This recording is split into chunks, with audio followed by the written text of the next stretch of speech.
Bien, estamos ya en la segunda parte de esta conversación, más que entrevista, con mi hermano del universo, don Vicente Benyoc, que nos está comentando lo que es el niño interior, cómo condiciona cuando un niño nace, llega a este mundo, depende del entorno familiar en el que, digamos, se desarrolle o crezca, condiciona el comportamiento de cuando se es adulto.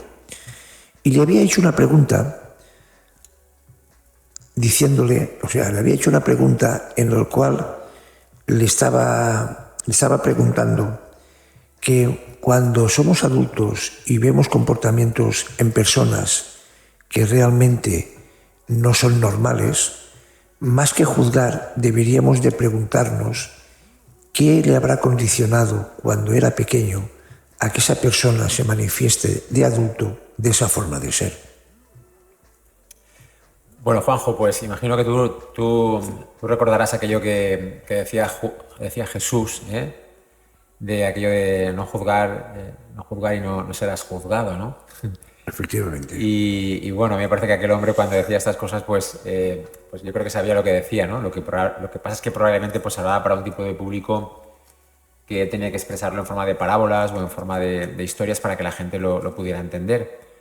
Hoy, gracias al trabajo de muchísimas personas interesantes, como Jung, otros psicólogos jungianos y gente que se ha dedicado a estudiar esto desde el punto de vista de la psicología y de la ciencia, pues podemos entender más cosas, ¿no? Y bueno, a la hora de juzgar, pues evidentemente, sabiendo que cada persona es fruto del contexto en el que nace y está condicionada por todos estos procesos inconscientes, que hoy ya la ciencia, la moderna neurociencia, que estudia los procesos inconscientes, se cuestiona de una manera muy seria el que seamos aquello del libre albedrío, que tengamos libertad para tomar determinadas decisiones, porque el estudio de nuestros procesos cerebrales y neuronales parece indicar bueno, que estamos condicionados por todo esto que tenemos dentro de nosotros y que, aunque nuestra impresión es que somos libres para tomar determinadas decisiones, esto no es así desde un punto de vista científico, ¿no? Y esto del libre albedrío pues ya se lo cuestionan los científicos de una manera muy seria. Hay un debate hoy en día en todas estas personas en ese sentido, ¿no? De hasta qué punto somos libres para decidir lo que decidimos y vivir lo que vivimos, ¿no? Si naces, no sé, me puedo imaginar que si naces en determinadas sociedades, en determinados contextos difíciles, pues las posibilidades que luego puedas tener pues están limitadas por ese contexto en el que naces, evidentemente, ¿no? Y claro, a partir de todo esto, una cosa interesante también, esto evidentemente, pues a la hora de juzgar a las personas, pues conviene tener la mente un poco tranquila porque cada persona pues, lo hace lo mejor que puede, ¿eh? Con eso no estoy justificando nada, ¿de acuerdo?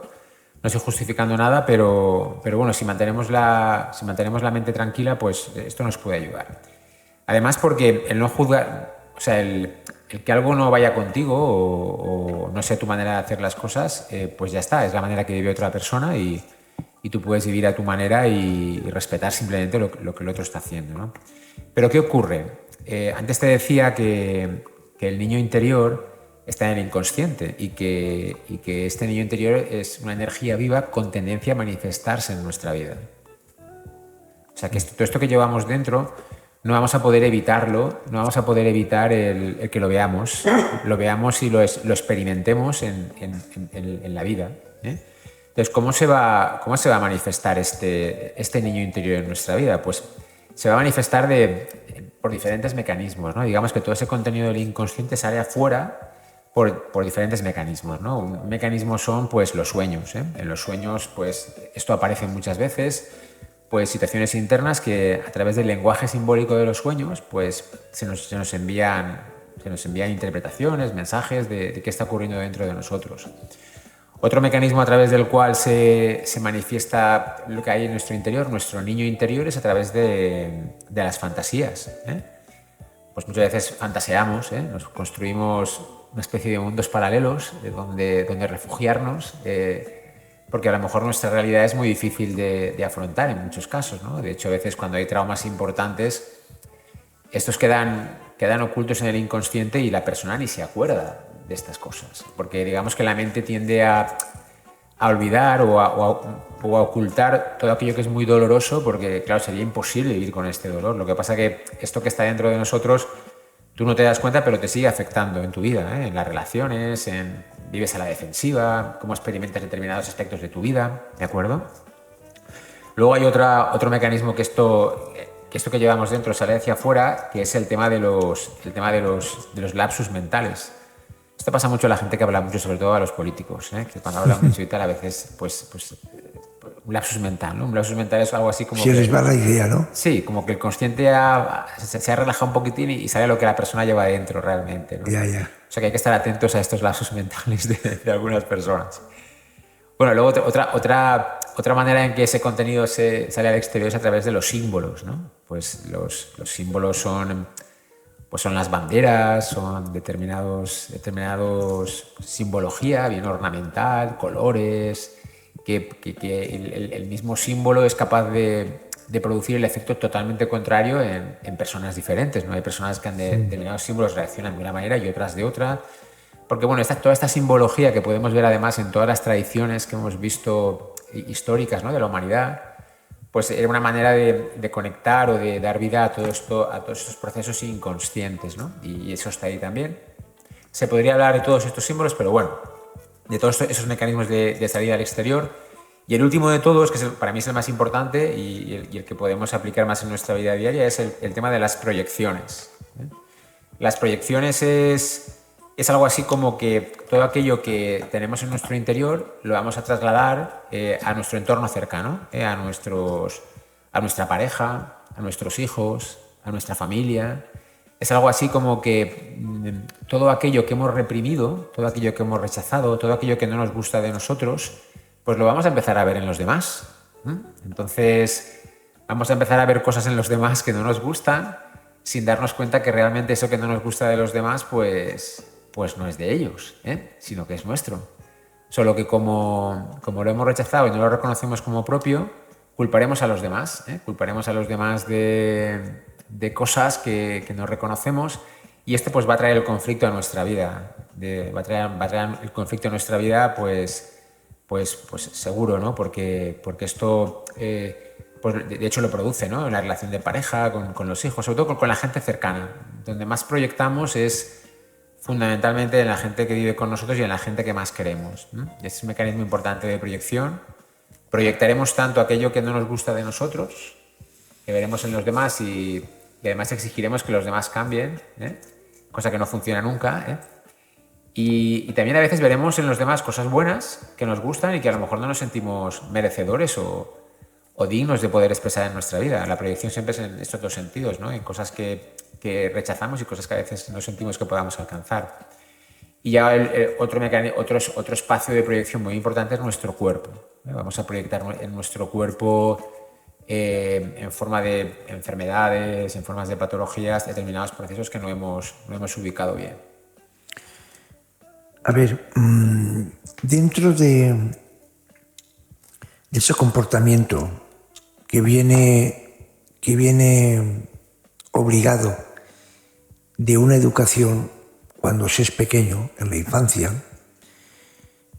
¿hay alguna forma en ese procedimiento del niño al adulto que realmente pueda cambiar todas aquellas carencias que se han tenido en la infancia, pueden cambiar en la adolescencia o cuando se es adulto? Me explico. Una persona que por lo que sea tenga unas carencias de la infancia, pues por lo que haya tenido un entorno familiar complicado, difícil, donde no haya habido amor, haya habido un poco más de violencia, puede haber algo en ese proceso de llegar a ser adulto, por ejemplo, una lección de vida que te haga dar un giro de 180 grados a cómo eras y cómo cambiar. O sea, una lección de vida puede ser un motivo suficiente para cambiar a ese niño interior.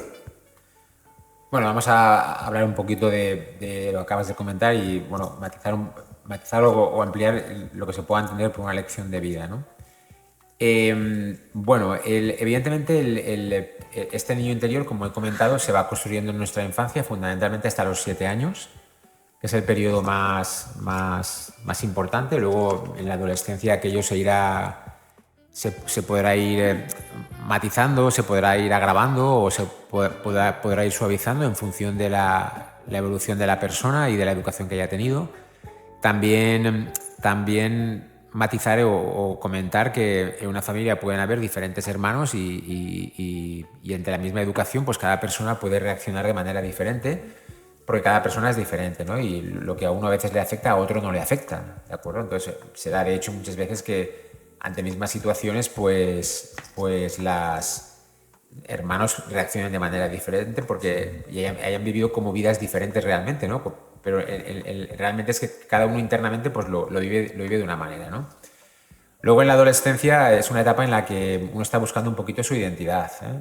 Realmente el cerebro hasta los 21 o 23 años no queda completamente construido, ¿no? Entonces hay una etapa ahí en la que uno está buscando pues su identidad, ¿no? Y eso implica pues equivocarte, implica a veces no saber ni dónde estás, implica un poco experimentar, implica un poco ir, a veces pensarás una cosa, luego pensarás la otra. Por ejemplo, en el cerebro de los adolescentes hay una parte del cerebro que no está todavía desarrollada, como te he dicho, hasta los 21 o 23, que tiene que ver con dos cosas, que es el sentido común y la evaluación del riesgo, ¿no? Entonces, hay que entender que determinadas conductas en la adolescencia, por ejemplo, no es que el adolescente no quiera hacerlo mejor, es que no puede. No puede porque biológicamente esa parte pues, no la tiene todavía desarrollada. Y esto permite, como digo, no justificar, pero te permite acercarte a la adolescencia de otra manera y poder mirar a tus hijos o a otros hijos con otra mirada, ¿no? Y esto siempre ayuda a que las cosas puedan ir mejor, ¿no? Entonces, a partir de ahí, uno empieza a vivir y, bueno, pues hay que observar, ¿eh? Hay que observar si la vida te va bien, la vida no te va bien y si eres feliz, no eres feliz, ¿no? Al final una persona, pues, marca un poco qué grado de plenitud o cómo está establecido en la vida, ¿no? Entonces, a partir de ahí, pues como tú has comentado al principio de esta entrevista, hay un plan, hay un propósito. Aquí a la vida no venimos a quedarnos sentados siempre en la misma silla, sino que venimos a avanzar, venimos a evolucionar, venimos a ganar en complejidad, ¿eh? A conocernos, como te he dicho, a crecer en complejidad, a descubrirnos e ir descubriendo cada matices de lo que somos, ¿no? ¿Hasta dónde? Pues hasta la máxima complejidad, ¿eh? Que es el conocimiento total y absoluto de nosotros mismos. Entonces, en este proceso de tendencia hacia la complejidad, que además algunos científicos han hablado de él, pues los seres humanos somos sistemas abiertos. Sistemas abiertos quiere decir que a diferencia de un bolígrafo, que tú lo dejas aquí y si pasan los años acaba disolviéndose, ¿no? Tiende al estado mínimo de energía, es un sistema cerrado. El ser humano se conoce y crece a través de la relación con los demás. Es algo así como que necesitamos a los otros, necesitamos a los demás para poder crecer y para poder avanzar. Solos no podemos, nadie puede solo, ¿eh? En la vida pues es bueno compartir, es bueno participar, es bueno sentirse parte de algo y esto a veces pues tenemos dificultad las personas en todo este proceso, ¿no? Entonces, claro, si tú pues en un momento dado no quieres avanzar, no te das cuenta de determinadas cuestiones, pueden aparecer lo que tú has llamado pues lecciones de vida, entiendo, ¿no? Que es experiencias que no te gustan, ¿eh? Puede ser una experiencia desde una ruptura de pareja, puede ser una enfermedad, puede ser un conflicto con una persona que quieres, llámese un hijo, un amigo. Entonces, todas estas cosas lo que hacen un poco es pues, sensibilizarte y despertarte un poco, ¿no? En el sentido de que, bueno, imagino que tú conocerás y mucha gente, pues a veces personas que tienen una enfermedad grave, ¿no? Que ven la posibilidad de la muerte cercana, pues cambian completamente su forma de vivir. Lo que antes era importante, pues ahora deja de serlo, ¿eh? Y empiezan a vivir de una manera completamente diferente, pues porque se han sensibilizado, han cambiado sus prioridades y se han dado cuenta. Es que antes no se daban cuenta y ahora pues entienden que hay otras cosas más valiosas en su vida que lo que antes estaban, ¿no? Entonces, en ese sentido, aparece el sufrimiento en nuestra vida, aparece el sufrimiento y hay que entender que el sufrimiento lo que pretende es sensibilizarte, ¿eh? Como te he dicho, que sensibilizarte hacia los demás, sensibilizarte hacia la vida, pero no es necesario sufrir. Si uno aprendemos por dos vías básicamente, ¿no? Una que es a través del sufrimiento y la otra a través de la toma de conciencia. Si uno está despierto, uno está consciente, uno se preocupa de estas cosas y la vida te da como señales para que tú te des cuenta, ¿no? Y tomas conciencia, pues no tienes por qué sufrir. La vida puede coger otros derroteros de más felicidad, más paz, más serenidad, más tranquilidad. Entonces, estas experiencias, muchas lecciones de vida que tú dices son cosas que la vida nos dice a través de los demás, a través de tu cuerpo, ¿eh? Porque el cuerpo, ¿qué hace el cuerpo? El cuerpo somatiza procesos internos.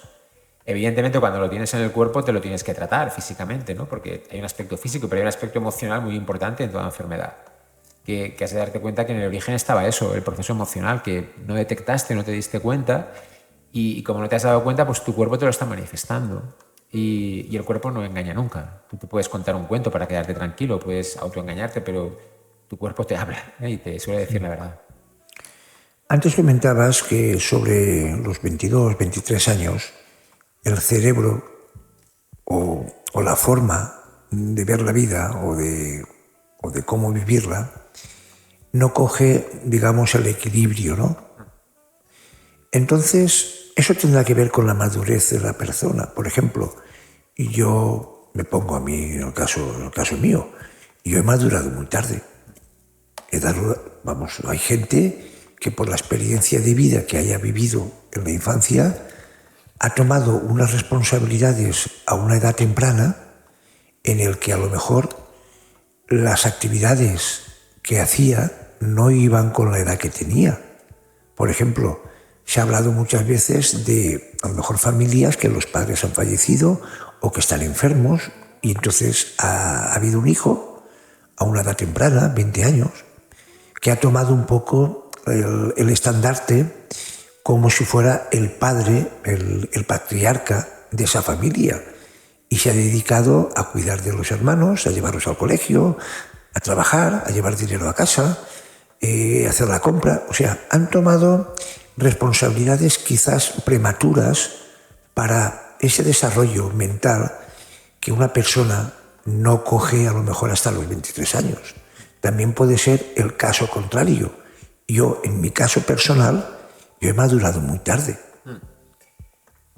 Muy bien, mira, o sea, que el cerebro quede construido a los 23 años biológicamente, más o menos, no quiere decir que tu grado de madurez sea el mismo ni el mismo en esa edad para todos, ni que tú en tu vida pues hayas tenido experiencias diferentes a las que haya podido tener otra persona, ¿no? Entonces, cada persona tiene un ritmo de evolución o de vida, ¿eh? Y como antes hemos comentado, dependerá mucho de la educación que hayamos tenido en nuestros primeros años, porque todos tendemos un poquito aprendemos algo así como por absorción psíquica inconsciente, ¿no? Digamos que antes no lo hemos comentado, pero nuestro cerebro, dentro de nuestro cerebro hay como 3 cerebros, ¿eh? ¿De acuerdo? Hay un científico que se llama Paul MacLean, que en el año 1956 creo que fue, habló de que nuestro cerebro es un cerebro triuno, está dividido en 3 partes, ¿eh? La parte más antigua es el cerebro reptiliano, luego tenemos el cerebro límbico y tenemos el neocórtex. Entonces, y cada una de esas partes de nuestro cerebro asume unas funciones, y esto es importante saberlo porque saber cómo estás construido te permite entender cosas y poder gestionarlas. La parte del cerebro reptiliano, hay que saber que tanto el reptiliano como el límbico son cerebros muy antiguos y que tienen millones de años de evolución y con mucha fuerza dentro de nosotros. Digamos que el neocórtex es la parte que nos hace humanos, es la parte que nos permite pensar, nos permite discernir, nos permite evaluar, nos permite tener capacidad de abstracción. Un animal, por ejemplo, no tiene esta parte. Es algo así, nos permite saber también que somos algo, que yo soy un Vicente, que tú eres un Juanjo. Un vegetal o un animal no saben lo que son. Ellos tienen otros cerebros, pero no tienen conciencia de ser algo. De hecho, los seres humanos, hasta los 2 años de edad, nos ocurre esto, ¿no? Un niño pequeñito de 1 año y medio se mira en el espejo y se busca detrás, porque no hay una conciencia de ser algo, ¿de acuerdo? Entonces esto se va adquiriendo con el tiempo y somos humanos, ¿no? Que podríamos decir que somos, en teoría, la versión evolutiva más compleja, ¿eh? El ser humano es el que es consciente de sí mismo, sabe que es algo, ¿no? Pero ¿qué ocurre? Cuando somos pequeñitos hay que saber que en el cerebro reptiliano es el que quiere mantenernos vivos, Vivos quiere decir que lo primero es vivir. Si no estás vivo, ya no podemos hablar de nada, ni de niño interior, ni de ninguna cuestión, ¿eh? Entonces, lo primero es la supervivencia, ¿de acuerdo? Entonces, esas funciones las asume el reptiliano. Tú ahora estás aquí, funciona tu corazón, funciona tu sistema nervioso, funciona tu sistema de circulación y tú no estás pensando en que esto funcione, va solo, ¿no? Pues bueno, este cerebro nos ayuda a captar o a detectar todas aquellas conductas que hablábamos antes que nos permiten sobrevivir, ¿de acuerdo? ¿Qué aprendimos de pequeños para sobrevivir? ¿Qué aprendimos? Aprendimos que era bueno callarse, aprendimos que era bueno chillar, aprendimos que era bueno lo que fuera, ¿de acuerdo? Entonces, a partir de ahí, luego está el cerebro límbico, que ahí procesamos todo nuestro mundo emocional, ¿de acuerdo? Cómo nos hemos sentido ante determinadas experiencias, si estuvimos bien, estuvimos mal. De hecho, la carga emocional pues afecta mucho a nuestro recuerdo de las cosas, ¿de acuerdo? Que si se manifestaban las emociones, no se manifestaban, cómo aquello funcionaba en nuestro entorno cuando éramos pequeños, ¿no?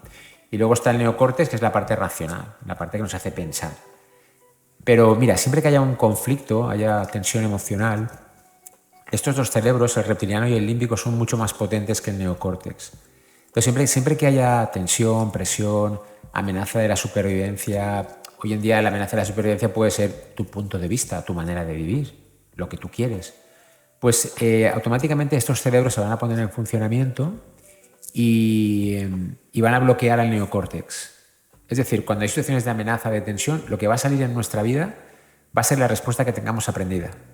Que hemos aprendido a discutir, a matar, a chillar, a bloquearnos, a no hablar, a echar a correr, no sé. La pauta que hay es la que va a aparecer, ¿de acuerdo?